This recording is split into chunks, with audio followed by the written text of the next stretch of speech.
So আজকের title হলো behind the scenes at the museum, এবং গতকালকের মতোই আজকে প্যাসেজের একটা সাবটাইটেল আছে, সেটা হলো with more and more of what museums own ending up behind locked doors, curators are hatching plans to widen access to their collections. প্রথমে আমাকে একজন বলেন কিউরেটর মানে কি? আমাকে একজন জানান কিউরেটর শব্দটার মানে কি? তারপর আমরা সেন্টেন্সটা আবার পড়ছি।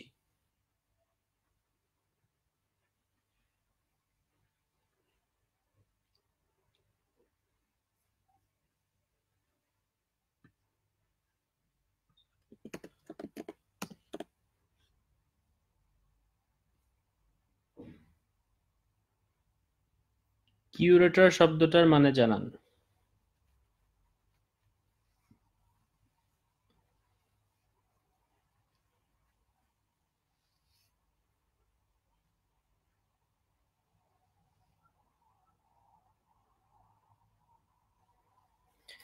তানভীর, হ্যাঁ, মিউজিয়াম কিপার বলতে পারেন। আসলে হ্যাঁ, দায়িত্বপ্রাপ্ত ব্যক্তি যে কোনো কিছুর, সেগুলোকে আমরা কিউরেটর শব্দটা ব্যবহার করি। যেমন আপনারা যারা ক্রিকেট খেলা দেখেন, দেখবেন ক্রিকেট পিচের যিনি দায়িত্বপ্রাপ্ত, যিনি আপনাকে জানাবেন যে খেলা শুরু করা যাবে না যাবে না বা আজকের পিচ কেমন, ওনাকে দেখবেন পিচ কিউরেটর বলে।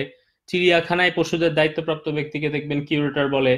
এখানে মিউজিয়ামের দায়িত্বপ্রাপ্ত ব্যক্তিকে কিউরেটর বলে। সুপার।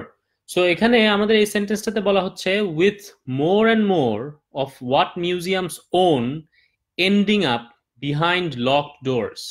যত বেশি জিনিসপত্র মিউজিয়ামের মালিকানায় আসতেছে, দেখা যাচ্ছে ওগুলো আবদ্ধ দরজার পিছনেই তাদের জায়গা হচ্ছে। Curators are hatching plans to widen access to their collections. এখানে যারা মিউজিয়ামের দায়িত্বপ্রাপ্ত ব্যক্তি, তারা দিনরাত প্ল্যান করছেন কিভাবে ওই বদ্ধ দরজার পিছনের জিনিসগুলোকে মানুষের সামনে আনা যায় আর কি। কারণ হয়তো বা হতে পারে এটা জায়গার অভাবে, হতে পারে তাদের এই জিনিসগুলো কোনোভাবে দেখাতে পারছে না, এই জন্য কোনো জায়গায় তালাবদ্ধ অবস্থায় পড়ে থাকছে। তো সেটা নিয়েই আজকের প্যাসেজ। তো আসেন, আমাদের প্যারাগ্রাফ এ বলছে when in 1938 the Smithsonian National Museum of Natural History in Washington DC decided it had run out of space, it began transferring part of its collection from the cramped attic and basement rooms where the specimens had been languishing to an out-of-town warehouse. Lomba sentence abar pori. When in 1938 the Smithsonian National Museum of Natural History in Washington DC decided it had run out of space, it began transferring part of its collection from the cramped attic and basement rooms where the specimens had been languishing to an out-of-town warehouse. প্রথমে আসেন, এখানে again প্রত্যেকটা ওয়ার্ডের যে মানে বুঝতে হবে ব্যাপারটা এরকম না। বুঝতে পারলে ভালো, আপনি যখন ব্যক্তিগতভাবে রিডিং পড়বেন তখন প্রত্যেকটা জিনিসের মানে আস্তে আস্তে দেখবেন, এবং আমরা বলেছি ইংলিশ টু ইংলিশ ডিকশনারি দেখবেন, দেখে দেখে বোঝার চেষ্টা করবেন। তো এখানে মোটামুটি ভাবার্থটা হলো এরকম যে যখন 1938 সালে স্মিথসোনিয়ান ন্যাশনাল হিস্ট্রি মিউজিয়াম, যেটা ন্যাচারাল হিস্ট্রির যে মিউজিয়ামটা, সেটা যখন ডিসিশন নিল যে এটার জায়গা শেষ হয়ে গেছে, তখন এটা কি শুরু করলো যে এটার যে কালেকশন আছে তার কিছু অংশ তারা এই যে ক্র্যাম্পড অ্যাটিক এবং বেসমেন্ট রুমস, মনে করেন বলতে পারেন যে চিলে কোঠায় বা কি বলবো বেসমেন্ট রুম, যেটা আমি এটা বাংলা করতে পারছি না, তো এই রুমে যেগুলো ল্যাঙ্গুইশিং মানে হচ্ছে মনে করেন যে অযত্ন অবহেলায় অনেকদিন পড়ে থাকা, এটার একটা ভাবার্থ হতে পারে এরকম। তো বলছে যে পার্ট অফ ইস কালেকশন, এটার কালেকশনের অনেক কিছুই দেখা যেত ওখানে এরকম পড়ে আছে অবসন্ন হয়ে, তো এরা ডিসিশন নিল যে এটার জায়গাও শেষ হয়ে গেছে, তো আউট অফ টাউন ওয়্যার হাউসে এইটার কিছু অংশ তারা পাঠিয়ে দিবে। তো এখন সমস্যাটা কি? Restoring or restoring those specimens to pristine condition was a monumental task. এই যে আমরা কালেকশনটা এই ওয়াশিংটন ডিসি থেকে আমরা আউট অফ টাউন ওয়্যার হাউসে নিয়ে যাব, এই যে নেওয়ার প্রক্রিয়াটা, এই মিউজিয়ামে তো আপনারা জানেন যে নতুন চকচকে জিনিস থাকে না, মিউজিয়ামে পুরাতন জিনিসপত্র থাকে।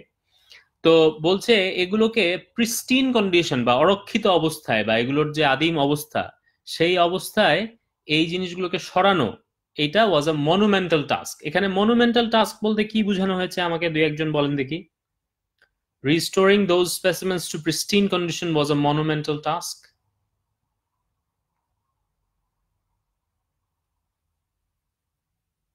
মনুমেন্টাল শব্দটা কি উদ্দেশ্যে বলা হয়েছে এখানে?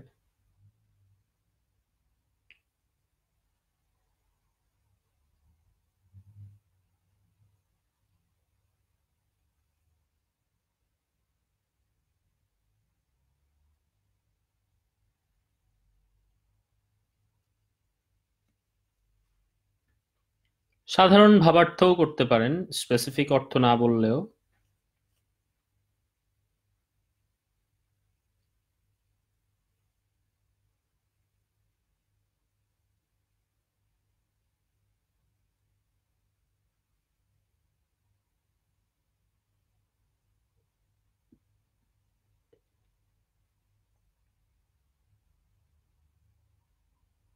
কঠিন কাজ, খালেদ, ইয়েস ইয়েস।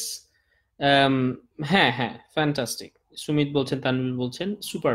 হ্যাঁ, এখানে আসলে বলা হচ্ছে যে এটা বিশাল কাজ বা একটা বিশাল কঠিন কাজ, কারণ যেহেতু ওই মিউজিয়ামে ওই জিনিসগুলো অরক্ষিত অবস্থায় আমরা এক শহর থেকে আরেক শহরের বাইরে নিয়ে যাচ্ছি, তো এটা যাতে অরক্ষিত অবস্থায় থাকে এই ব্যাপারটা একটা বিশাল, একটা কঠিন কাজ বা বিশাল একটা কাজ। কেমন বিশাল কাজ? বলছে one member of staff, for example, spend 6 months doing nothing but gluing the legs back onto the crane flies. যেমন ধরেন এখানে যেটা যেটা বললাম যে আপনাকে একদম এক্সাক্ট অর্থ করতে হবে বা শব্দে শব্দে অনুবাদ করতে হবে, ব্যাপারটা এরকম না, অর্থটা ভাবার্থ বুঝলেই হবে। এখানে যেমন বলছে যে এটা একটা এত বিশাল কাজ ছিল যে মনে করেন মাছির যদি পা আর কি বলে শরীর যদি আলাদা থাকে। এখানে ক্রেন ফ্লাইস বলতে কি বোঝানো হয়েছে আমাকে একটু বলেন।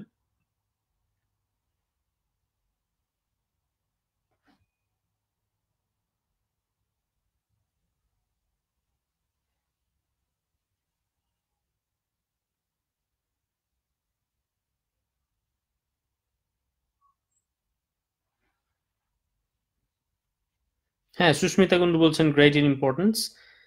ঠিক আছে।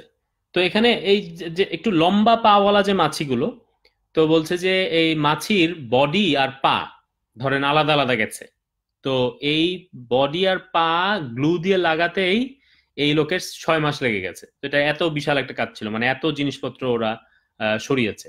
তো যাই হোক, তারপর বলছে but 30 million items and 7 years later the job was done। কিন্তু মোটামুটি 7 বছর ধরে এই কাজটা, মোটামুটি 30 মিলিয়ন আইটেম সরানোর পরে এই এই রিস্টোরিং এর কাজটা শেষ হলো। তো এই হলো আমার ফার্স্ট প্যারাগ্রাফের বক্তব্য, যে একটা মিউজিয়ামের কিছু অংশ, কালেকশনের কিছু অংশ তারা আউট অফ টাউন ওয়্যার হাউসে নিবে, স্থানান্তরিত করবে, এবং এই স্থানান্তরের কাজটা ছিল তাদের একটা জন্য বিশাল কঠিন একটা কাজ, আম, এবং এবং লম্বা একটা কাজ। যেমন উদাহরণ হিসেবে বলা হচ্ছে যে ধরেন মাছির ক্রেন ফ্লাই, এটার পা এবং বডি যদি আলাদা নিয়ে যাওয়া হয়ে থাকে, তাহলে সেই পা গুলো জোড়া লাগাতে লাগাতেই একজনের 6 মাস লেগে গেছে, এবং এই পুরা কাজটা, এই স্থানান্তরের কাজটা করতে তাদের 7 বছর লেগে গেছে, এবং 30 মিলিয়ন আইটেম অবশেষে সরানো হয়েছে। তো এখন আসেন, আমাকে আপনারা আবার এখানে এই হেডিং গুলো দেখে, এই যে 11টা হেডিং আছে, এটা সবগুলো ভালো মতো আগে দেখেন, দেখে could you please tell me যে প্যারাগ্রাফ এর জন্য কোন হেডিংটা হবে। Mohsin Nisar Jarral, he's saying, could you please teach in English? Yes, I can, but I prefer not to. However, I will try. I will try.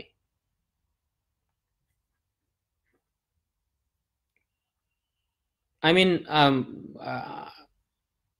I do not want to teach in English now because I'm targeting an audience in my country. So I thought that it would be better for them if I could teach in English, if I speak in Bangla.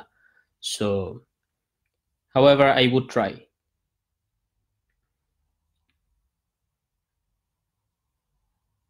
Alright, so আমাকে একটু বাকিরা বলেন যে what should be the heading for paragraph A.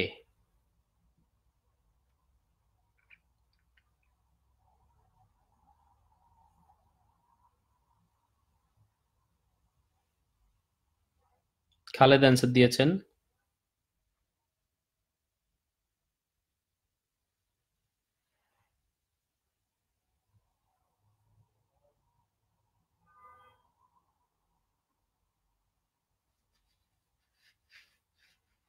Shishir yes.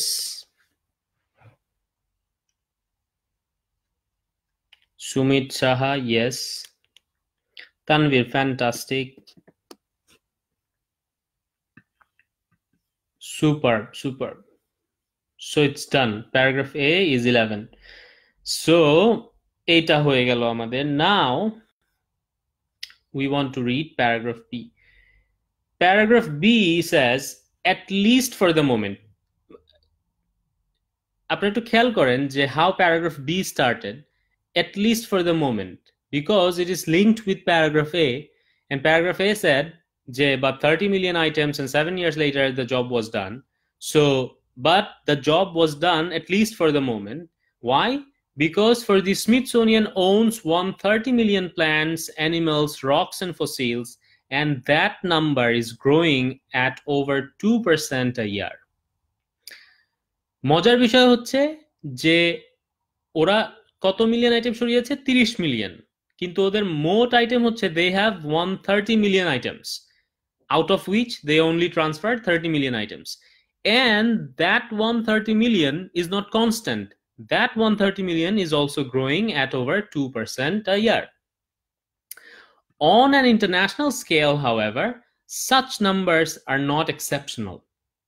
But এই যে জিনিসগুলো মনে করেন, এই যে এত একটা মিউজিয়ামের এত জিনিসপত্র এবং এগুলো যে আবার বাড়ছে, এটা যদি আমরা ইন্টারন্যাশনালি চিন্তা করি তাহলে ইটস নট এক্সেপশনাল, যেটা স্মিথসোনিয়ান মিউজিয়ামের একার ঘটনা এরকম না।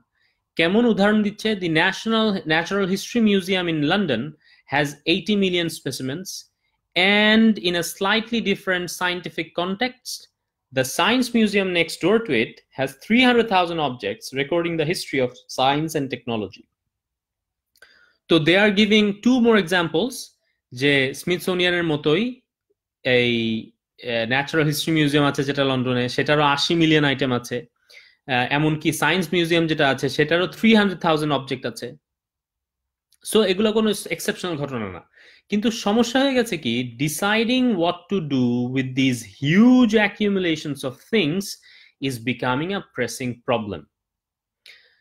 But the problem for all the museums যেগুলোর কথা এখানে বলা হলো, সেটা হচ্ছে যে এই যে এত কালেকশন, এগুলো নিয়ে তারা আসলে কি করবে? They can't be thrown away, but only a tiny fraction can be put on display. এইগুলো মিউজিয়ামের যে কালেকশন আছে, they can't be thrown away. আমরা মিউজিয়ামের এত কষ্ট করে এই কালেকশন গুলো সংগ্রহ করা হয়েছে, এখন এটা তো ফেলেও দেওয়া যাচ্ছে না। কিন্তু খুবই অল্প জিনিস মানুষকে দেখানো যাচ্ছে, জায়গার অভাবে হোক বা যে কোনো কারণে হোক। যেমন আমরা মূলত জায়গার অভাবটাই দেখলাম ফার্স্ট প্যারাগ্রাফে। সো এখন এই প্যারাগ্রাফের বক্তব্য হলো যে Smithsonian owns 130 million plants, animals, blah blah blah. But on an international scale, it's not an exceptional case. For example, Natural History Museum owns 80 million specimens, and Science Museum owns 300,000 objects. But for all of these museums, deciding what to do with these huge accumulations of things is becoming a pressing problem. They cannot be thrown away, but only a tiny fraction can be put on display. So what could be a heading for paragraph B? Again, look at all the headings and then choose which heading should be most suitable.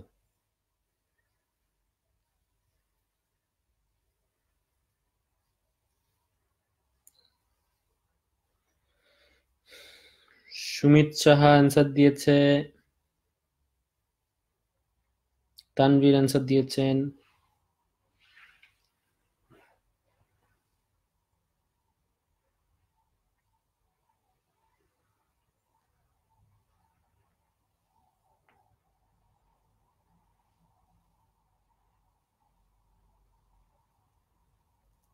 Shishir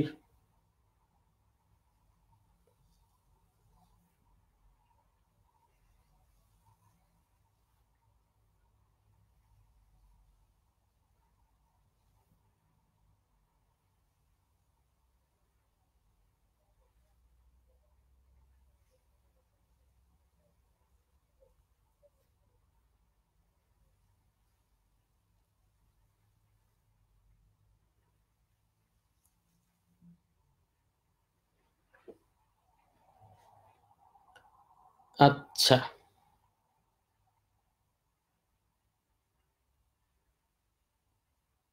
Tanha answer দিয়েছেন,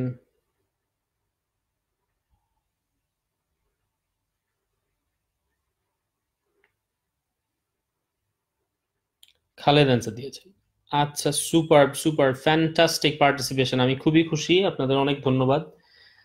আচ্ছা, এখন heading matching এর আমরা যেমন ওই যে এই ইয়ের ট্রু ফলস নট গিভেন এর কালকে আমরা একটা ছোট্ট একটা কি বলবো একটা উপায় বললাম, যেটাতে আপনি সহজেই ইয়েস নো নট গিভেন বা ট্রু ফলস নট গিভেন এর মধ্যে পার্থক্য করতে পারবেন আপনার কনফিউশন থাকলে। হেডিং ম্যাচিং এর ক্ষেত্রে যদি কখনো কনফিউশন লাগে, যেমন আমাদের এখানে যে উত্তরগুলো এসছে প্যারাগ্রাফ বি এর জন্য, প্যারাগ্রাফ বি তে দুইজন বলেছেন 5 উড বি দি অ্যান্সার, একজন দুইজন বলেছেন আবার ধরেন number 9 would be the answer, তারপরে একজন আবার 6 বলেছেন অ্যান্সার, এখন সাদিয়া বলছেন 8। হ্যাঁ, সো এখানে হবে কি, আপনার যেটা করবেন আপনারা সেটা হচ্ছে, মনে করেন আপনি নিজেই যে কোনো একটা হেডিং এর ব্যাপারে আপনি একটু কনফিউজ, যে এটাও মনে হচ্ছে ওইটাও মনে হচ্ছে, কিংবা এই যে আমি যখন ক্লাসে পড়াই তখনও দেখা যায় যে এরকম যখন ডিফারেন্ট অ্যান্সার আসে, আমি করি কি, ওই সবগুলো অ্যান্সার মানে ঠিক অ্যান্সারটা বলি না আগেই, আমি সব, যেহেতু অনেকগুলো অ্যান্সার আসছে, যেমন প্যারাগ্রাফ এর জন্য সবাই বলেছেন 4-5 জনই অ্যান্সার দিয়েছিলেন 11, সো আমি এটা নিয়ে নিলাম। কিন্তু প্যারাগ্রাফ বি এর জন্য যখন ডিফারেন্ট ডিফারেন্ট অ্যান্সার আসছে, তখন আমি করি কি, সবগুলো লিখে রাখি, যেমন ধরেন 9 একটা অ্যান্সার এসছে, তারপর 5 একটা অ্যান্সার এসছে, তারপরে 8 একটা অ্যান্সার এসছে, আহ, তো এইভাবে যখন বা 6 একটা অ্যান্সার এসছে, হ্যাঁ এরকম যখন অ্যান্সার গুলো আসে, আমি করি কি এগুলো সব লিখে রাখি, এখনই অ্যান্সার বলবো না ঠিক কোনটা। তারপরে আমরা পরবর্তী প্যারাগ্রাফগুলো পড়তে থাকি। পড়তে থাকলে আপনি দেখবেন কি, যে এই যে আপনি কনফিউজড হয়েছিলেন প্যারাগ্রাফ বি এর জন্য এতগুলো হেডিং এর সাথে, আস্তে আস্তে সেই কনফিউশন গুলো কমে আসবে, মানে আপনার মনে হবে যে না, এই 5 নাম্বারটা তো এইটার সাথে মিলবেই না, আরেকটার সাথে হুবহু মিলে যাচ্ছে, মানে ওইটা আপনার কোনো সন্দেহই থাকবে না, যেমন প্যারাগ্রাফ এতে আপনার কোনো সন্দেহ ছিল না। এইভাবে করে আমরা এই কনফিউশন গুলো দূর করবো। সো আমি এখন একটু রহস্য রাখি, আমি এখনই বলছি না কোনটা ইয়ের অ্যান্সার, প্যারাগ্রাফ বি এর অ্যান্সার, যারা বুঝেছেন তারা তো বুঝেছেন, কিন্তু আমরা একটু পড়ে যাই, পড়ে দেখি আমরা এই কনফিউশন গুলো দূর করতে পারি কিনা। আসেন প্যারাগ্রাফ সি। প্যারাগ্রাফ সি তে বলছে, the huge invisible collections behind the scenes at science and natural history museums are the result of the dual functions of these institutions. এই যে আমাদের এর আগের প্যারাগ্রাফে উদাহরণ দেওয়া হলো যে সায়েন্স মিউজিয়ামে এত জিনিসপত্র আছে, ন্যাচারাল হিস্ট্রি মিউজিয়ামে এত জিনিসপত্র আছে, কেন এই হিউজ ইনভিজিবল কালেকশন, কেন ইনভিজিবল বলতে বোঝাচ্ছে যেহেতু দরজার পিছনেই ওটা পড়ে থাকছে, এইটা যে এটার কারণটা কি, বলছে যে are the result of dual functions of these institutions, এই ইনস্টিটিউশনগুলো বা এই মিউজিয়ামগুলোর দুইটা ফাংশনের কারণে এত জিনিসপত্র ওখানে আছে। On the one hand, they are places for the public to go and look at things. On the other, they are places of research, and researchers are not interested merely in the big showy things that curators like to reveal to public. এখানে বলা হচ্ছে এই মিউজিয়ামের দুইটা ফাংশনের কারণে এত জিনিসপত্র ওখানে আসলে দরজার পিছনে ইনভিজিবল হয়ে পড়ে থাকছে। কারণ মিউজিয়ামগুলো আসলে দুইটা জিনিস, দুইটা ফাংশন আছে। একটা ফাংশন হলো ওই মিউজিয়ামগুলোতে মানুষ যায়, পাবলিক যায় এবং জিনিসপত্র দেখে, কিন্তু ওই মিউজিয়ামের আরেকটা রোল হলো যে ওখানে রিসার্চাররা যায়, এবং রিসার্চাররা যে ওখানে যায়, ওখানে রিসার্চাররা কিউরেটররা মানুষদের দেখানোর জন্য যে জিনিসপত্র ডিসপ্লে করে রাখে, সেই জিনিসপত্রগুলোতে ওনারা খুব একটা আগ্রহী না। উনারা রিসার্চের জন্য হয়তোবা দেখা যায় ওই যে ব্যাক রুমে, বেসমেন্ট রুমে গিয়ে বা বিহাইন্ড দ্য ডোরে গিয়ে ওনারা জিনিসপত্র ঘাটাঘাটি করে রিসার্চের জন্য ঘাটাঘাটি করতে পছন্দ করেন। তো দেখা যায় একজন মিউজিয়াম কিউরেটরকে এই দুইটা দিকই খেয়াল রাখতে হয়, পাবলিককে দেখানোর জন্য জিনিসপত্র তাকে রাখতে হয়, আর পিছনে যে জিনিসগুলো জমে আছে সেগুলো ফেলে দিবে তাও পারে না, কারণ রিসার্চাররা ওখানে এসে রিসার্চ করেন, শুধুমাত্র মিউজিয়ামে দেখানো জিনিসপত্রগুলোর দিকে তারা আগ্রহী না।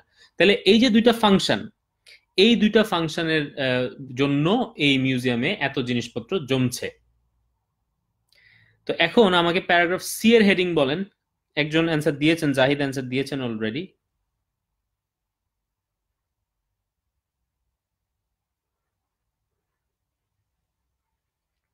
আপনারা কিন্তু হেডিং গুলো বলার আগে সুন্দর করে ইয়ে দেখে নিবেন আগে, মানে সবগুলো হেডিং দেখে নিবেন আবারও বারবার করে।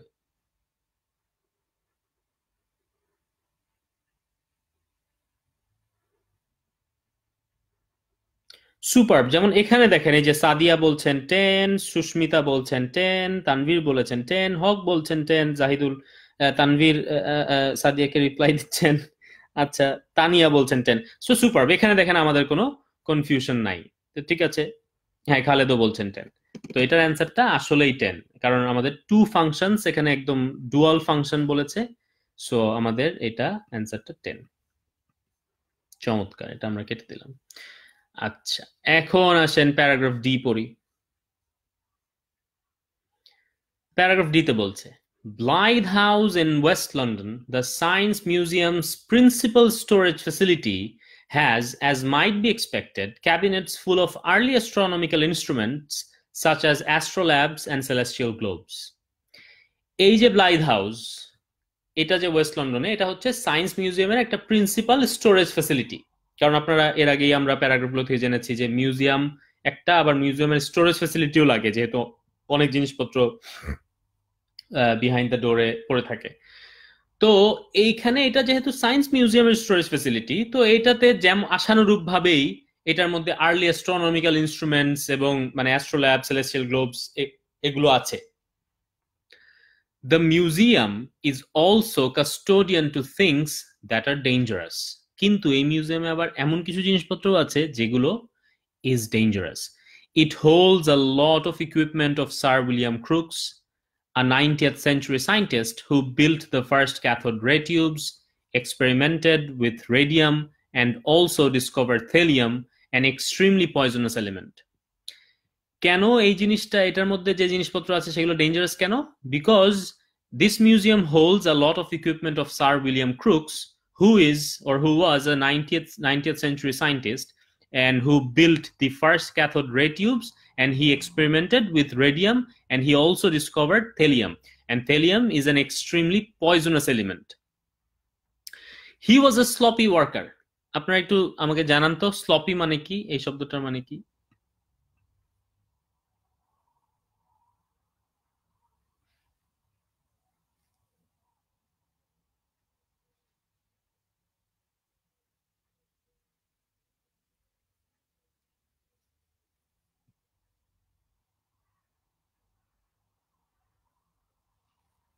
হ্যাঁ শিশির, আগেরটা নিয়ে আমরা আলোচনা করবো, আগেরটা আমি রহস্য রেখেছি এখনো।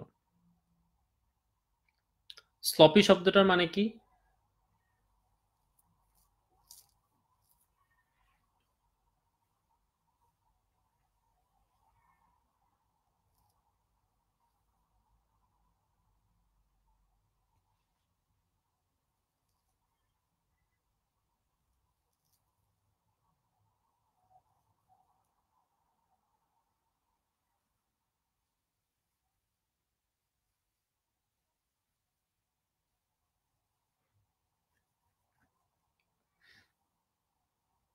অগোছালো, চমৎকার তানভীর, ইয়েস, সে খুবই অগোছালো, আনটাইডি, উল্টাপাল্টা করে ফেলে আর কি।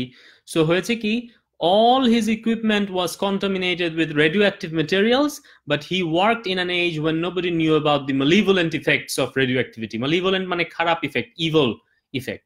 So yes, not efficient বলতে পারেন, yes yes, not active, হ্যাঁ সাদিয়া ঠিক আছে, হ্যাঁ হ্যাঁ, দ্রুত কাজ করে, উল্টাপাল্টা লাগাই ফেলে এরকম।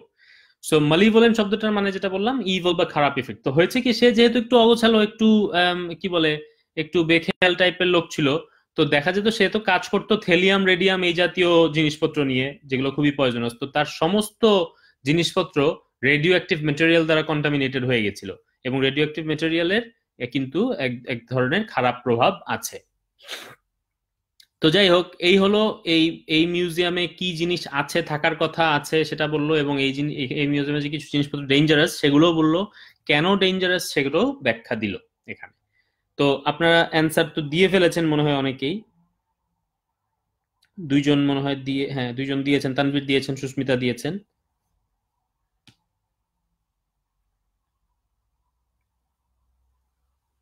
আরো দুই একজন দেন।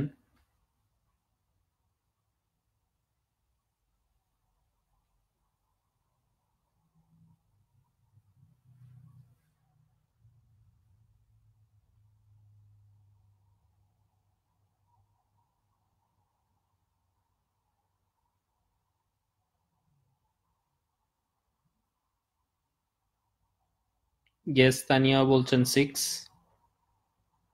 খালেদা বলছেন 6। ইয়েস, সো আমরা দেখতে পাচ্ছি এটা কতগুলো জিনিসে আমাদের খুব একটা কনফিউশন হয় না, আমরা একদমই এগিয়ে যেতে পারি। তাহলে দেখেন তো আমাদের প্যারাগ্রাফ বি এর সাথে আমরা কোনটা কাটা দিতে পারি এখানে? আমরা কিন্তু এই যে 6 এর কনফিউশনটা আমাদের দূর হয়ে গেছে, তো আমরা এটা কেটে দিলাম। আমাদের 6 এর সাথে হ্যাঁ কনফিউশন দূর হয়ে গেছে। তাহলে আমরা এই এবার আসেন, মানে যিনি 6 বলেছিলেন আর কি, তিনি তাহলে বুঝবেন যে না, তাহলে আমি ধরেন আপনি নিজে পরীক্ষার সময় কনফিউজ হয়ে গেছেন বা নিজে প্র্যাকটিসের সময় কনফিউজ হয়ে গেছেন, তখন একটু পরেরটা পড়তে থাকলে দেখবেন ঠিক হয়ে যাবে। আচ্ছা, এখন আসেন paragraph E. Neil Brown is the senior curator for classical physics, time and microscopes at the Science Museum. He spends his professional life looking for objects that illustrate some aspect of scientific and technological development. Neil Brown হচ্ছে সে science মিউজিয়ামের একজন senior curator. কিসের? Physics, time, microscope এগুলোর curator. তো তার professional life সে কাটায়, সে looking for objects that illustrate some aspect of scientific and technological development. যেই জিনিসগুলো সায়েন্টিফিক এবং টেকনোলজিক্যাল ডেভেলপমেন্ট দেখায়, সেই জিনিসপত্র খুঁজতেই তার সময় যায়। Collections of computers and domestic appliances such as television sets and washing machines are growing especially fast. যেমন তার কালেকশনের মধ্যে কম্পিউটার আছে, ডোমেস্টিক অ্যাপ্লায়েন্সেস যেমন টেলিভিশন সেট, ওয়াশিং মেশিন এগুলো আছে। But the rapid pace of technological change and the volume of new objects makes it increasingly hard to identify what future generations will regard as significant. কিন্তু সমস্যা হয়ে গেছে, সে যেহেতু এমন জিনিসপত্রই খুঁজে যেগুলো সায়েন্টিফিক এবং টেকনোলজিক্যাল ডেভেলপমেন্ট দেখায়, তো সায়েন্স এবং টেকনোলজি তো খুবই দ্রুত গতিতে দ্রুত পেসে এগিয়ে যাচ্ছে। তো হয় কি, একদিকে প্রতিদিন চেঞ্জ হচ্ছে। মনে করেন আজকে আপনি যে টিভিটা কিনলেন বা আজকে আপনার যে ডোমেস্টিক অ্যাপ্লায়েন্স আছে, সেটা জাস্ট 2 বছর যেতেই আরো অত্যাধুনিক জিনিসপত্র চলে আসে। তো ওইটা আজকের জিনিসটাই মিউজিয়ামে যাওয়ার মতো অবস্থা হয়ে যায়। আপনারা যদি নিজেই চিন্তা করেন, আমাদের যা বয়স, আমরা তো আর এমন না 50-60 বছর বয়স হয়ে গেছে, আমাদের এই 20-30 বছর বয়সেই দেখা যায় যে আপনার কাছেই যে 10 বছর আগে যে টিভিটা দেখেছিলেন, তার থেকে এখন টিভি কত উন্নত হয়েছে। তো 10 বছর আগের জিনিসটাই আপনি কিন্তু মিউজিয়ামে রাখতে পারবেন, এরকম একটা অবস্থা। বা আমরা আমাদের সময় ফর এক্সাম্পল এই যে ক্যাসেট, আপনাদের মনে আছে নাকি, যেগুলো ফিতা ঘুরিয়ে ঘুরিয়ে আমরা অনেক সময় খেলতাম, বের করতাম, হ্যাঁ। সো ওই ক্যাসেট ফর এক্সাম্পল, এখন যে বাচ্চাগুলো আসছে তাদের যদি আপনি বলেন যে ক্যাসেট, হ্যাঁ, তো তারা তো এটা কিছু বুঝবে না, ক্যাসেট কি ব্যাপার স্যাপার। তো তাদের জন্য দেখা গেল যে মিউজিয়ামে রেখেই এটা কিন্তু দেখতে হবে। তো তার জন্য যে সমস্যাটা হয়ে গেছে সেটা হচ্ছে যে rapid pace of technological change হচ্ছে, আবার এদিকে জিনিসপত্রের ভলিউম বাড়ছে। তো তার জন্য এটা খুবই ডিফিকাল্ট হয়ে যাচ্ছে যে ফিউচার জেনারেশন আসলে কোন জিনিসটাকে সিগনিফিকেন্ট মনে করবে আর কোন জিনিসটাকে না। যেমন there were originally, for example, 3 different versions of video cassette recorder and nobody knew at that time which was going to win. যেমন বলছিল যে ভিডিও ক্যাসেট রেকর্ডার ছিল ওখানে 3টা ভার্সনের। তো এইটা ধরেন কখনো হয়তো বা মিউজিয়ামের কালেকশনের উপর কোনো একটা প্রতিযোগিতা হয়েছে যে কোন কালেকশনটা মানে দর্শকরা বেশি ভোট দিচ্ছে, তো সেটাই এই ভিডিও ক্যাসেট রেকর্ডার যেমন জিতেছে কালেকশন, মানে সবচেয়ে ভালো কালেকশনের মধ্যে। তো এটা থেকে বুঝাই যেত না এটা কেন জিতেছে। তারপর আবার বলছে and who in the 1970s would have realized the enormous effect the computer would have by the turn of the century. তো আবার ধরেন 1970s যখন কম্পিউটার আবিষ্কার হলো, তখন এইটা যে একদম আমাদের জীবনে ওতপ্রোতভাবে জড়িয়ে যাবে, কে বুঝতে পেরেছিল তখন? তো এই কিউরেটরের বিভিন্ন সমস্যা নিয়ে হলো আমাদের এই প্যারাগ্রাফ ই। তো প্যারাগ্রাফ ই এর অ্যান্সারও চলে এসছে। জাহিদ বলছেন 9, সাদিয়াও 9 বলেছেন, তানভীরও 9 বলেছেন, সুস্মিতাও 9 বলেছেন। ফ্যান্টাস্টিক, আমাদের প্যারাগ্রাফ ই এরও আমরা ইউনানিমাসলি অ্যান্সার পেয়ে গেলাম 9, এবং আমাদের প্যারাগ্রাফ বি এর সাথে একটা কনফিউশন ছিল, সেটাও দূর হয়ে গেল। চমৎকার। আমাদের আর মাত্র 3-4টাই প্যারাগ্রাফ আছে, শেষ করে ফেলবো ছোট ছোট। Paragraph F. The public is often surprised at the Science Museum's interest in recent objects. Mr. Brown says he frequently turns down antique brass and mahogany electrical instruments on the grounds that they already have enough of them, but he is happy to receive objects such as atomic domestic coffee maker and a 114-piece DIY toolkit with canvas case and a green beer bottle. এটা একটু বেশ হাস্যকর একটা paragraph. বলছে, the public is often surprised at the science museum's interest in recent objects. মানুষজন অনেক সময় science মিউজিয়ামে যেসব জিনিসপত্র কালেক্ট করে তার কিছু কিছু আধুনিক জিনিসপত্র ওখানে রাখা দেখে তারা বেশ আশ্চর্য হয়ে যায়, কারণ মিউজিয়ামে রাখা থাকবে পুরান জিনিসপত্র, ওখানে দেখা যায় রিসেন্ট কিছু জিনিসপত্র ওখানে রাখা থাকে। তো এটা নিয়ে তারা খুবই আশ্চর্য হয়ে যায়। তো কিরকম রিসেন্ট উদাহরণস্বরূপ বলা হচ্ছে, মিস্টার ব্রাউন, সে হয়তোবা ওখানকার কিউরেটর, সে বলছে mister brown says he frequently turns down antique brass and mahogany electrical instruments on the grounds that they already have enough of them, but he is happy to receive objects such as atomic domestic coffee maker and a 114-piece do-it-yourself toolkit with canvas case and a green beer bottle. সেই green বিয়ার বোতল, coffee maker, DIY toolkit, এগুলা জিনিসপত্র সে ওখানে রাখে, rather than আর ওদিকে তার antique brass and mahogany electrical instrument সেগুলো সব নিচে নামায় রাখতেছে। সো এই ব্যাপারটায় পাবলিক অনেক সময় খুবই আশ্চর্য হয়ে যায়, আরে ভাই মিউজিয়ামে কি থাকা দরকার, কি আছে। সো এই জন্য আমাদের প্যারাগ্রাফ এফ এর অ্যান্সারটা দিয়ে ফেলেন।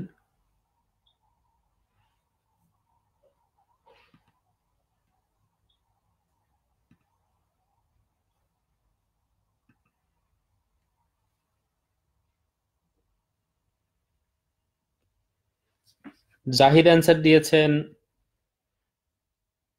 হ্যাঁ ঠিক আছে, জাহিদ অ্যান্সার দিয়েছেন একটা।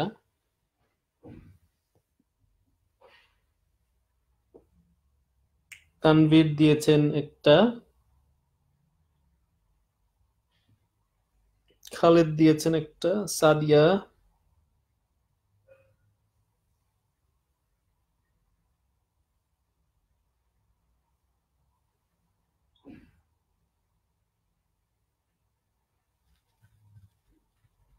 সুস্মিতা,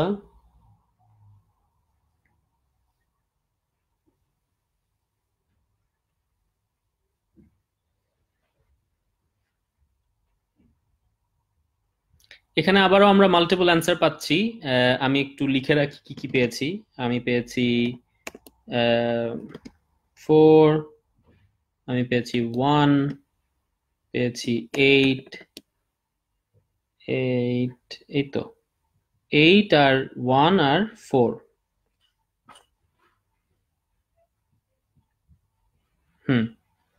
এই তিনটা পেয়েছি। ঠিক আছে, যেহেতু যখনই মাল্টিপল অ্যান্সার পাবো আমি তখনই আমি একটু রহস্য রাখবো, পরে অ্যান্সারটা বলবো গিয়ে যখন আমাদের কনফিউশন মানে সবগুলো পড়া শেষ হবে। এই তো আর 3টা প্যারাগ্রাফ আছে।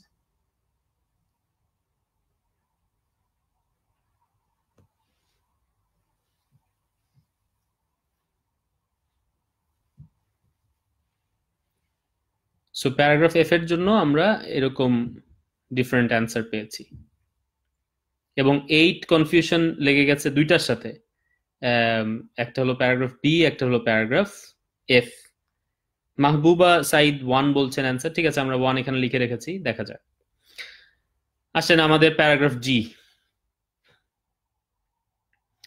প্যারাগ্রাফ জি তে বলছে, natural history museums collect for a different purpose.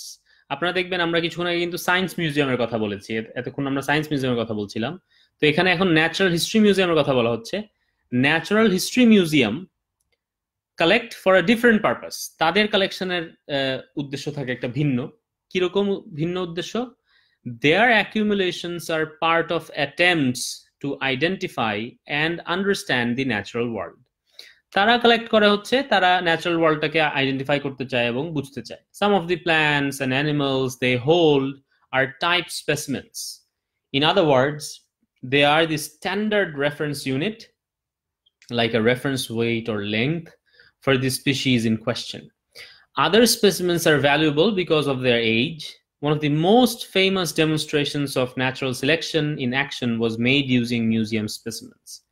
A study of moths collected over a long period of time showed that their wings became darker, which made them less visible to insectivorous birds, as the Industrial Revolution made Britain more polluted. So এখানে natural history museum একটা ভিন্ন উদ্দেশ্যে তারা collect করে। কি উদ্দেশ্য তাদের, এটা বলা হয়েছে তারা তারা ন্যাচারাল যে ওয়ার্ল্ড সেটাকে আইডেন্টিফাই এবং আন্ডারস্ট্যান্ড করতে চায়, এবং ওখানে some of the plants and animals they have, they সেগুলোকে টাইপ স্পেসিমেন্স বলে। এগুলো একটা রেফারেন্স ইউনিটের মতো কাজ করে, যে ওগুলোর ওয়েট বা লেংথ দিয়ে আমরা পৃথিবীর অন্যান্য জিনিসপত্রগুলোকে কি বলে, আমরা রেফার করব যে এটার ওয়েট ঠিক আছে, এটার লেংথ এরকম, এটা সেরকম। এইভাবে করে ওইখানে জিনিসপত্রগুলো কিন্তু রেফারেন্স স্পেসিমেন, টাইপ স্পেসিমেন হিসেবে বা রেফারেন্স অবজেক্ট ইউনিট হিসেবে কাজ করে। সো এই ন্যাচারাল হিস্ট্রি মিউজিয়ামের ঘটনাটা এখানে একটু বলা হলো। আপনারা দরকার হলে আবার প্যারাগ্রাফটা পড়ে আমাকে প্যারাগ্রাফ জি এর হেডিং জানান।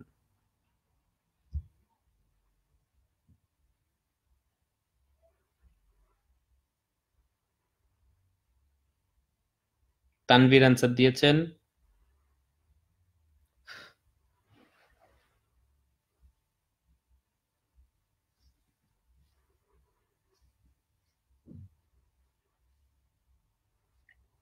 শিশির, সাদিয়া, সুস্মিতা কুন্ডু।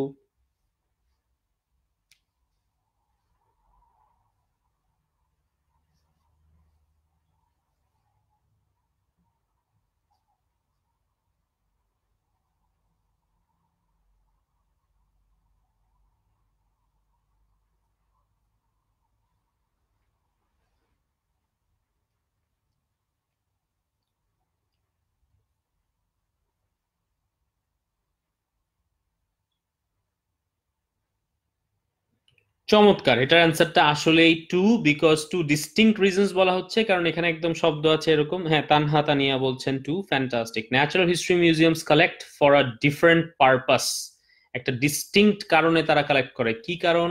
দেয়ার accumulations are part of attempts to identify and understand the natural world. এবং তারপরে ব্যাখ্যাটা এরকম করেই হয়েছে যে পুরো জায়গায় ব্যাখ্যা দেওয়া হয়েছে কিভাবে তারা আন্ডারস্ট্যান্ড এবং আইডেন্টিফাই করতে চায়। রেফারেন্স ইউনিট হিসাবে মথের কালেকশনের কথা বলা হয়েছে এভাবে।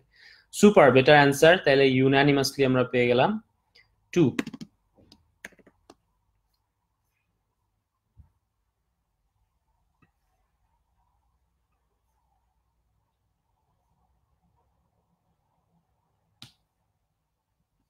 আচ্ছা, paragraph 8। Year after year, the value of such collections quietly and reliably increases as scientists find uses that would have been inconceivable, inconceivable to those who started from a century or two ago.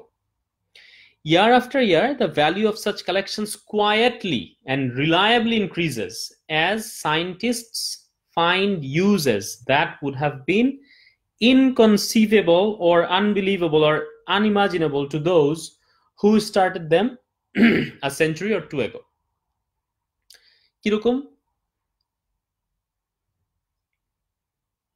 বলতেছে যে বছরের পর বছর এই যে কালেকশনগুলো আমরা যে বিহাইন্ড দ্য ডোরে দেখতেছি, সেগুলো নীরবে, নিভৃতে এবং রিলায়েবলি এটার গুরুত্ব বেড়ে যাচ্ছে, কারণ ওখান থেকে সায়েন্টিস্টরা এমন এমন জিনিসপত্র বের করতেছে, ওইটার ব্যবহার বের করতেছে, যে এটা যারা মিউজিয়াম শুরু করছিল ধরেন 100-200 বছর আগে, তাদের মাথায়ও ছিল না যে এরকম একটা ব্যাপার এখান থেকে সায়েন্টিস্টরা করবে।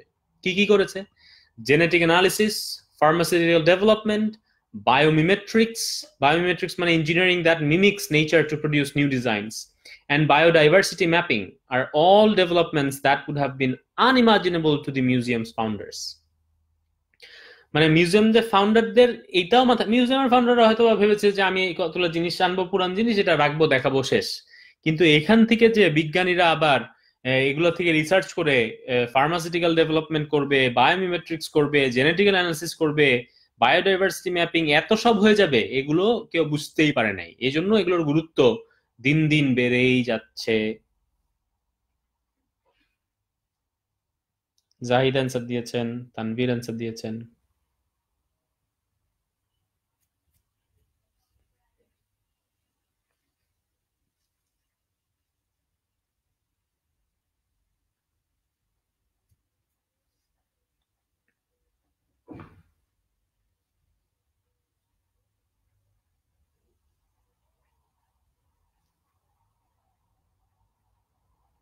সুস্মিতা অ্যান্সার দিয়েছেন, তানিয়া অ্যান্সার দিয়েছেন,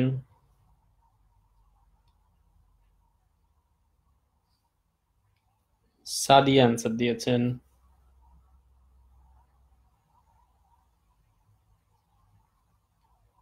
শিশির।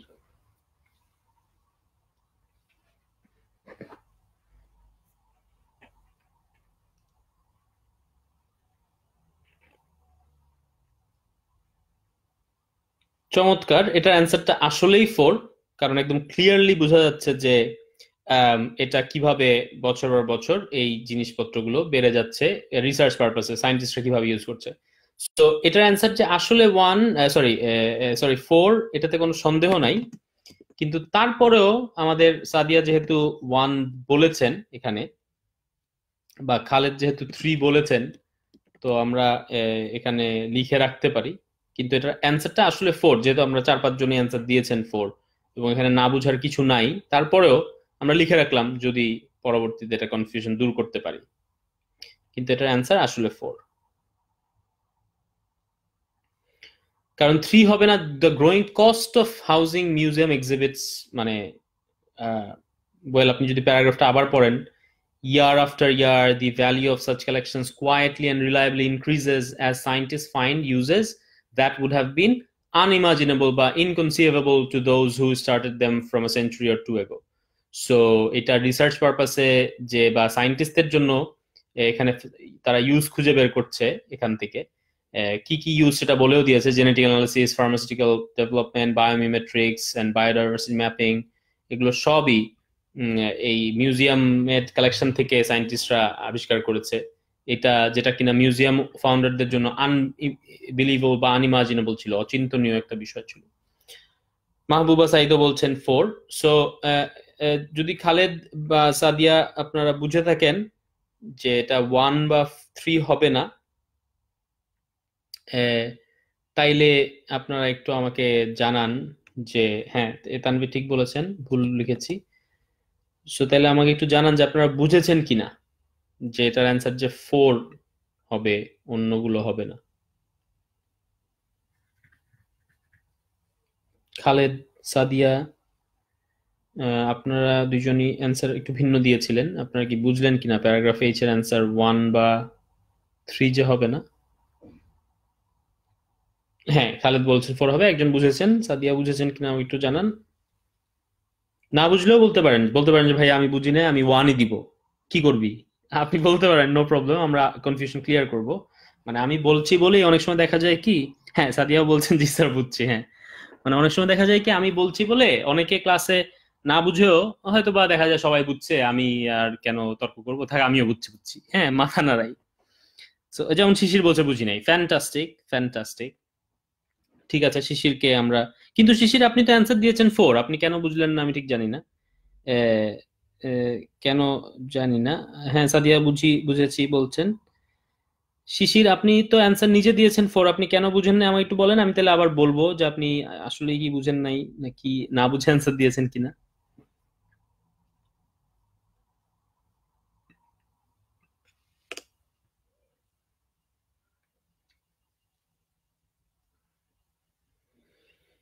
যদি শিশির না বুঝে থাকেন আপনার জন্য আবার এক্সপ্লেন করি। আচ্ছা ঠিক আছে, খালেদ যেহেতু নেট চলে গেছিল তাই ভালো করে শুনতে পারেন নাই, এই জন্য। শিশিরকে আমি আবার বলছি যে এখানে বলছি কি, year after year the value of such collections, যেই কালেকশন গুলো নিয়ে আমরা কথা বলছি, এই যে বিহাইন্ড দ্য ডোরের কালেকশন গুলোর কথা, এই কালেকশন গুলোর ভ্যালিউ বছর পর বছর নীরবে নিভৃতে বেড়ে যাচ্ছে। সো নীরবে নিভৃতে বেড়ে যাচ্ছে কেন? যেহেতু সায়েন্টিস্টরা এগুলোর ব্যবহার খুঁজে পাচ্ছেন, যেগুলো কিনা মিউজিয়াম ফাউন্ডারদের জন্য খুবই অচিন্তনীয় একটা বিষয় ছিল। কিরকম ইউজ তারা খুঁজে পাচ্ছেন, এখানে উদাহরণস্বরূপ বলা হলো যে genetic analysis, pharmaceutical development, biomimetrics, biodiversity mapping, এগুলো সবই এই কালেকশন গুলো থেকে তারা ডেভেলপ করেছে সায়েন্টিস্টরা, যেগুলো কিনা মিউজিয়াম ফাউন্ডাররা জীবনে চিন্তাও করতে পারে নাই যে এখান থেকে এই ব্যাপারগুলো হবে। তো এই কারণেই এই যে সায়েন্টিস্টরা এখান থেকে গবেষণা করে যে জিনিসপত্রগুলো বের করছেন, তো সেই কারণে এই কালেকশন গুলোর ভ্যালু বা দাম, দাম মানে মানে এটা টাকায় মূল্য না, মানে আমরা বলি না যে আম, এখন তো তুমি অনেক মানে গুরুত্ব বেড়ে গেছে আর কি, হ্যাঁ। তো এটার গুরুত্ব বেড়ে গেছে, তো এই জন্য আমরা ফোরে যে টাইটেলটা আছে, the growing importance of collections for research purposes. ও আচ্ছা, শিশিরের নেট প্রবলেম ছিল, ঠিক আছে, আশা করি এখন বুঝতে পেরেছেন। ঠিক আছে, আমাদের লাস্ট প্যারাগ্রাফ হলো আহ, এটা, but as the collections grow older, they grow bigger. Insects may be small, but there are millions of them, and entomologists would like to catalog everyone. একটা সমস্যা হলো, কালেকশন যত পুরান হয় এরা তত বাড়তে থাকে বা বড় হইতে থাকে। কেন বড় হইতে থাকে? বিকজ বলছে যে ইনসেক্ট তো ছোট, ইনসেক্ট মনে করেন একটা ছোট্ট জিনিস, কিন্তু যখন এই ছোট্ট জিনিসটা মিলিয়ন মিলিয়ন থাকে এবং এন্টোমোলজিস্টস বা কীট তত্ত্ববিদ যারা, এরা যখন প্রত্যেককেই তালিকাভুক্ত করতে যায়, এটা একটা বিশাল বড় ব্যাপার স্যাপার হয়ে যায়। And when the reference material is a pair of giraffes or a blue whale, space becomes a problem. এবার মনে করেন পোকামাকড়ের কথা বাদ দেন, এক জোড়া জিরাফ কিংবা একটা নীলতিমি, এটা নিয়ে কথা হচ্ছে। তো এটাই এত বড় যে এই জায়গা একটা সমস্যা হয়ে যায়, জায়গা কুলানো। That is why museums such as the Smithsonian are increasingly forced to turn to out-of-town storage facilities.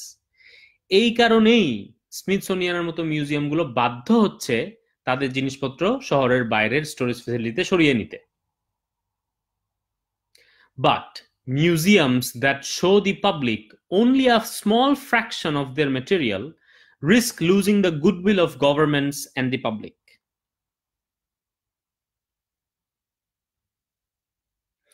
Which they need to keep running. Hence, the determination of so many museums to make their backroom collections more widely available. তো ব্যাপারটা হচ্ছে যে আমরা জানলাম যে মনে করেন যখন জিনিসপত্র যত পুরান হইতে থাকে তত বড় হইতে থাকে। কেন? কারণ পোকামাকড় তো ছোট, কিন্তু এটা যখন হাজারে হাজারে লাখে লাখে পোকামাকড় থাকে এবং কীটতত্ত্ববিদরা যখন সবগুলোকে তালিকাভুক্ত করেন, তখন এটা একটা বিশাল ব্যাপার হয়। এবং বলছে যখন আমরা এক জোড়া জিরাফের কথা বলি কিংবা একটা নীলতিমির কথা বলি, তখন এত বড় এক একটা জিনিস, যেগুলো নিয়ে জায়গার সমস্যা হয়ে যায়। তো এই কারণে দেখা যাচ্ছে স্মিথসোনিয়ানের মতো মিউজিয়ামগুলো তাদের জিনিসপত্রগুলো শহরের বাইরের স্টোরেজ ফ্যাসিলিটিতে ট্রান্সফার করছে। কিন্তু এরপরে বলা হচ্ছে, কিন্তু but museums that show the public only a small fraction of their material risk losing the fickle goodwill or the goodwill of governments and the public. তো বলছে কিন্তু যেই মিউজিয়ামগুলো তাদের কালেকশনের একটা অল্প অংশ মানুষদের দেখায়, তাদের একটা রিস্ক থাকে হচ্ছে তাদের গুডউইলটা হারানোর। কাদের কাছে? গভর্নমেন্ট এবং পাবলিকদের কাছে। Which they need to keep running. আবার যে গুডউইলটাও তাদের ধরে রাখতে হবে, মানে একদিকে তাদের জায়গা নাই, আবার আরেকদিকে কিন্তু তাদের গুডউইল ধরে রাখার জন্য মানুষকে বেশি বেশি জিনিসপত্র দেখাইতে হবে গভর্নমেন্টের কাছে, মানুষের কাছে, তাদের গুডউইল ধরে রাখার জন্য। আর এ কারণেই hence the determination of so many museums to make their back room collections more widely available.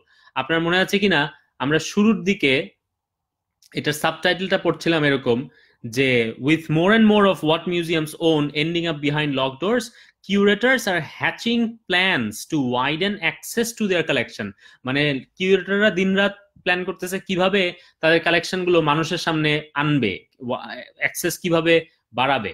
এটাই শেষ লাইনটা, মানে প্যারাগ্রাফটা এভাবে শেষ করছে প্যাসেজটা পুরা, যে বলছে এই জন্যই, যেহেতু তাদের গুডউইল হারানোর একটা বিষয় আছে মানুষকে অল্প দেখাইলে, তো এই জন্য এতগুলো মিউজিয়াম মিলে চেষ্টা করতেছে, ডিটারমাইন তারা, যে তাদের ব্যাকরুম কালেকশন গুলো কিভাবে মানুষের সামনে আরো আনবে। আচ্ছা, এখন আসেন আমাদের এইটার হেডিং কি।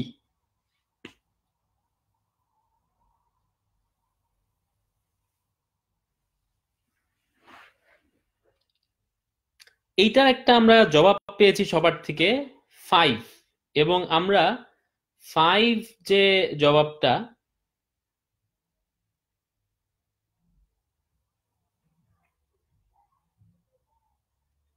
ফাইভ আমাদের প্যারাগ্রাফ বি এর সাথেও কনফিউশনে আছে। এখন ফাইভ কি প্যারাগ্রাফ আই এ হবে না বি তে হবে, এইটা নিয়ে কনফিউশন। এখন প্যারাগ্রাফ বিটা আপনারা আবার একটু দেখেন, আই তো দেখেছেন, প্যারাগ্রাফ বিটা একটু দেখেন, দেখে আমাকে একটু আবার জানান প্যারাগ্রাফ বি এর জন্য ফাইভ দিব নাকি প্যারাগ্রাফ আই এর জন্য ফাইভ দিব।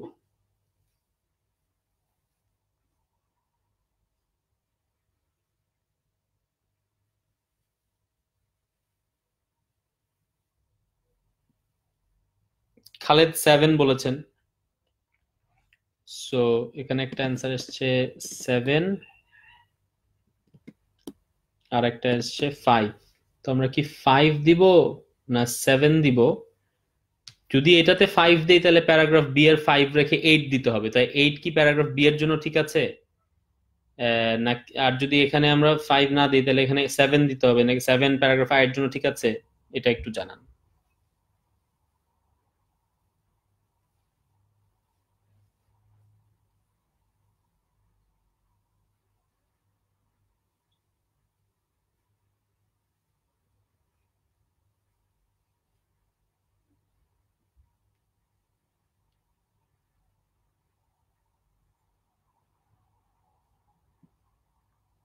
দুইটা প্যারাগ্রাফ নিয়ে আমরা সমস্যায় আছি, প্যারাগ্রাফ বি এবং প্যারাগ্রাফ আই।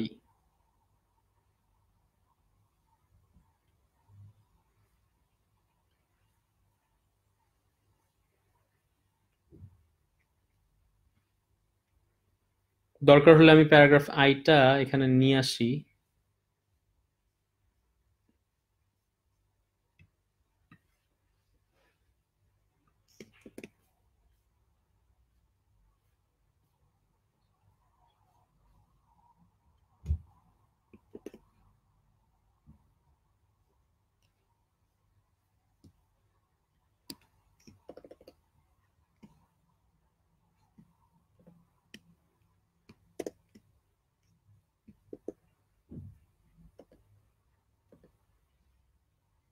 এখানে আমি জানি না এত ছোট ইয়ে দেখা যাবে কিনা, তারপরেও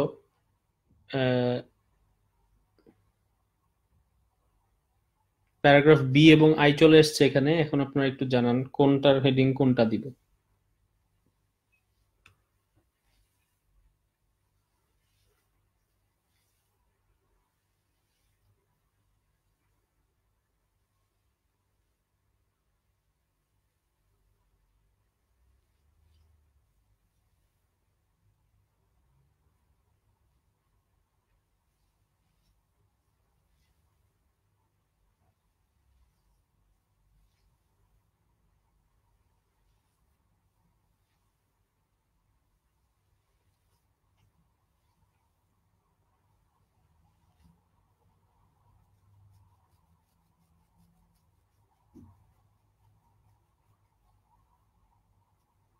চমৎকার, সুস্মিতা একটা অ্যান্সার দিয়েছেন, বলছেন বি 5 হবে আর তাহলে প্যারাগ্রাফ আই 7 হবে। চমৎকার, একটা পেয়েছি। এরকম আরেকজন অ্যান্সার দেন।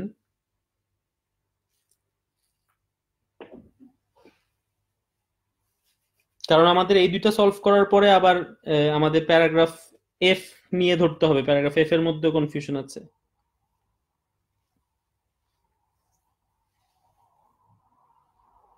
তানিয়া বলছেন বি হবে 5, তাহলে আই হবে 7।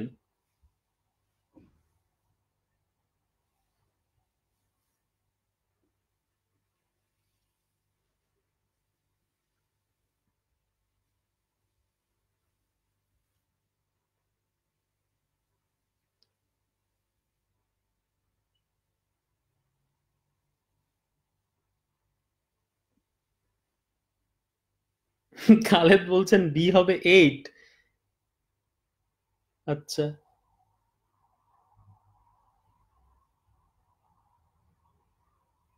মাহবুবা সাইদ বলছেন বি হবে 5। তানভীর শেষমেশ ডিসিশন নিয়েছেন বি থাকবে 5 আর আই হবে 7। ও হ্যাঁ খালেদ, আমি সরি, আমি ভেবেছি এই 8 নাই অপশনে। তো অবশ্যই হ্যাঁ অপশন আছে, আমি ভেবেছি আপনি অপশনের বাইরে গিয়ে আবার 8 বলেছেন, এই জন্য এসেছি। না, আসলে 8 আছে, হ্যাঁ আপনি বলেছেন, একটা অপশনের মধ্যে থেকে বলেছেন। শিশির বলছেন আই হবে 7।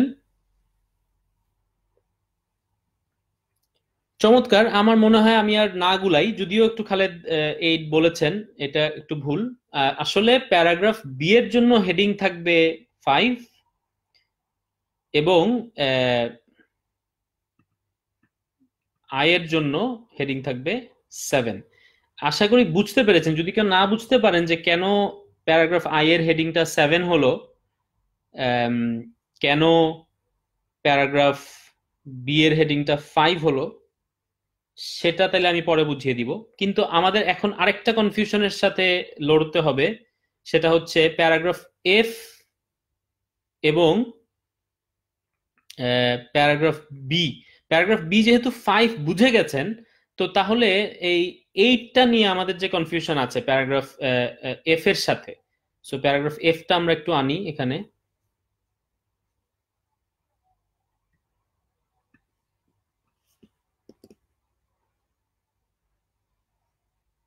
হ্যাঁ হ্যাঁ, এক্স্যাক্টলি খালেদ, ঠিক বলেছেন। আমরা প্যারাগ্রাফ এফটা নিয়ে আসছি এখানে।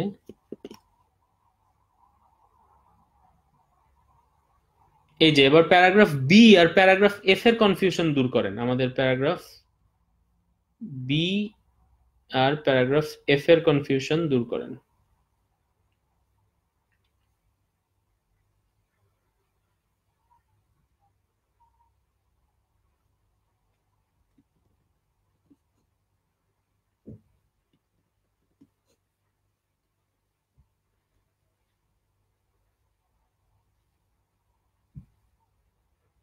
মানে বি 5 হবে বুঝলাম, বুঝলাম, কিন্তু প্যারাগ্রাফ এফ তাহলে কি হবে?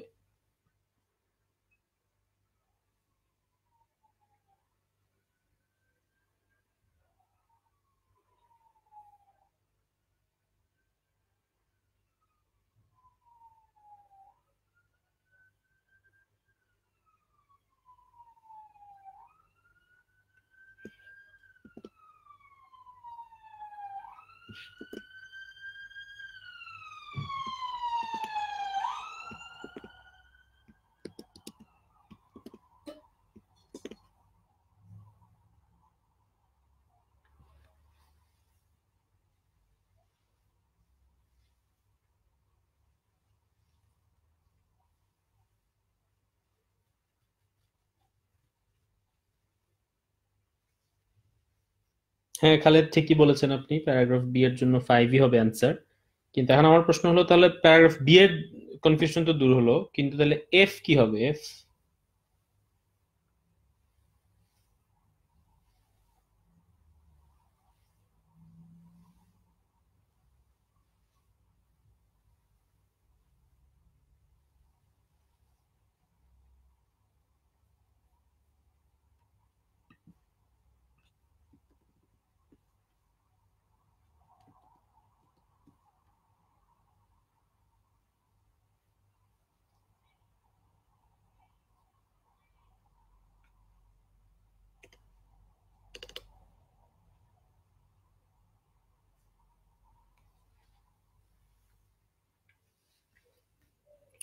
তানিয়া এবং তানভীরের থেকে অ্যান্সার এসছে এফ এর জন্য।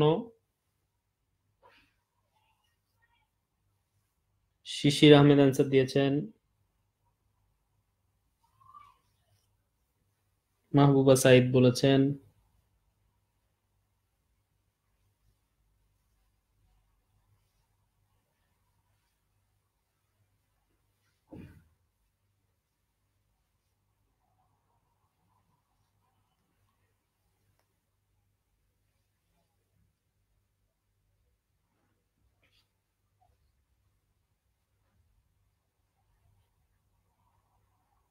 তানভীর হাসান একদম কারণ কারণ দিয়েছেন, recent object modern item, so 1 নম্বর হবে অ্যান্সার।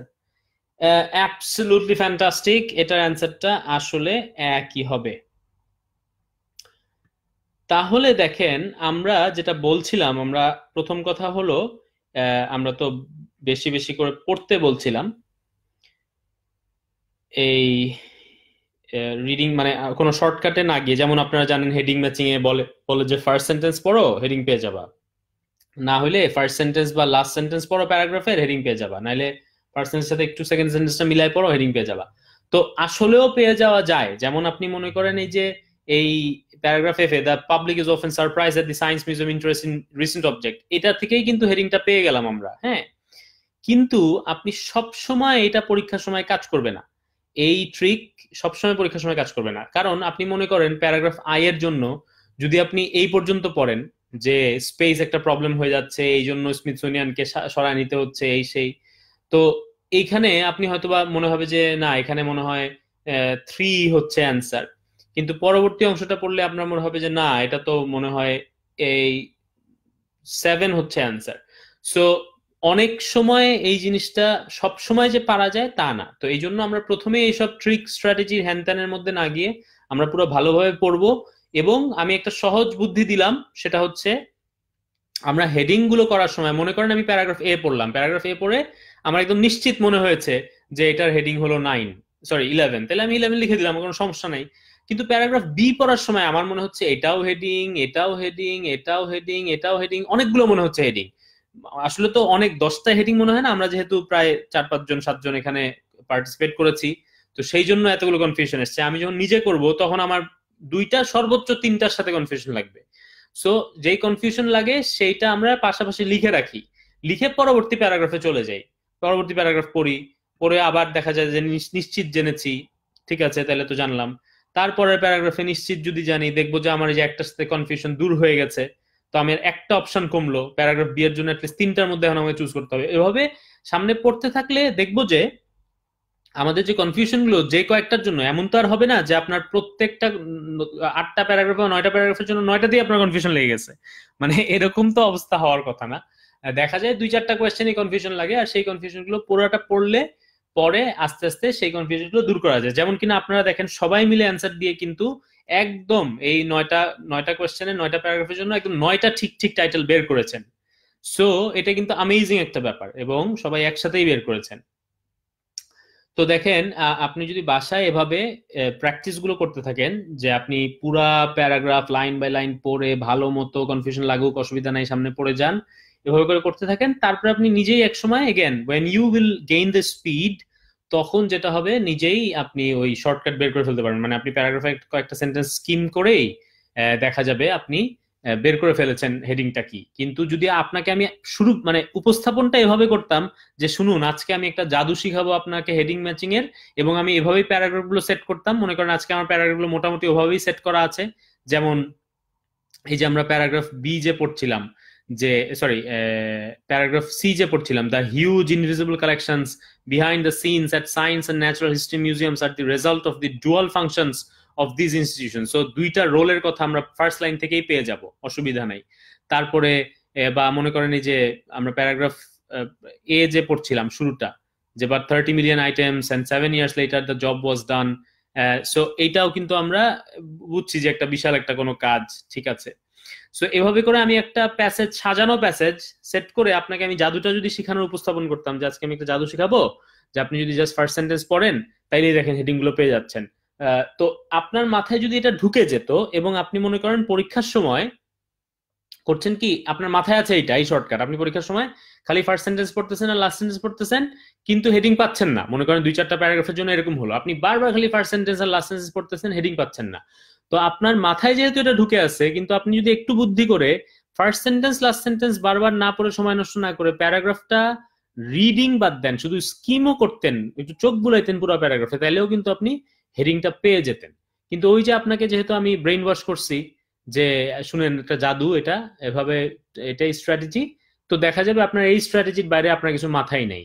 কিন্তু আপনি যখন এরকম লং ওয়েতে, মানে শর্টকাট না লং কাটে, আপনি যখন পড়াশোনা করে করে আপনার স্পিডটা গেইন হবে, আপনার কনফিডেন্সটা আসবে, আপনি যে কোনো সেন্টেন্সের কোনো এক্সাক্ট ওয়ার্ডের মানে না বুঝতে পারলেও কনটেক্সচুয়াল মিনিং বের করতে পারেন, তখন ওই যোগ্যতা থেকে আপনি নিজেই শর্টকাট টর্টকাট বের করে ফেলবেন। আমি যে এই কথাটা আপনাদের গত প্রত্যেকটা রিডিং ক্লাসে ইয়ে করব, মানে প্রত্যেকটা রিডিং ক্লাসে আপনাদের ব্রেইন ওয়াশ করছি যে কোনো জাদু নাই, কোনো মিরাকল নাই, কোনো স্ট্র্যাটেজি নাই। সো হ্যাঁ, জাদু কেন শিখাবেন শিশির? ইয়েস, আমি কোনো জাদু শিখাতে চাচ্ছি না, আমি লং কাটে একটা প্র্যাকটিসের কথা বলতে চাচ্ছি, যেটা আমি সব সময় বলে থাকি স্টুডেন্টদের ব্রেইন ওয়াশ আমি এভাবেই করে থাকি। কারণ দেখা যায় প্রত্যেকটা জায়গায় যখন টিচার বা কোচিং সেন্টার বা যা কিছু ওখানে যদি আমি আপনাকে কিছু শর্টকাট বা ম্যাজিক না শেখাতে পারি, তাহলে তো আমার আর ইয়ে থাকলো না, ক্রেডিবিলিটি থাকলো না, বা মানুষজন আকৃষ্ট কেন হবে আমার প্রতি? আমি তো বাসায় এটা করতে পারি, কেন স্যারের কাছে যাব বা কেন ওই ভাইয়ের কাছে যাব? তো কিন্তু আমি সবসময় স্টুডেন্টদের এভাবে করেই ব্রেন ওয়াশ করে থাকি যে আমার কাছে কোনো শর্টকাট নাই, কিন্তু তারপরও হাজার হাজার স্টুডেন্ট আলহামদুলিল্লাহ পড়িয়েছে এই পর্যন্ত, দেশে বিদেশে সব জায়গায় পড়াচ্ছি। ঠিক আছে, আজকে তাহলে এই পর্যন্তই। আমাদের এই পর্যন্তই থাক। এরপরে আমরা যদি কখনো রিডিং করতে চাই, আমরা হয়তোবা এভাবে পোস্ট দিব যে রিডিং আজকে করছি, আপনাদের পছন্দের থেকে কোনো প্যাসেজ দেন, মানে এগুলো প্যাসেজ তো আমি বের করলাম গুগল থেকে নিয়ে।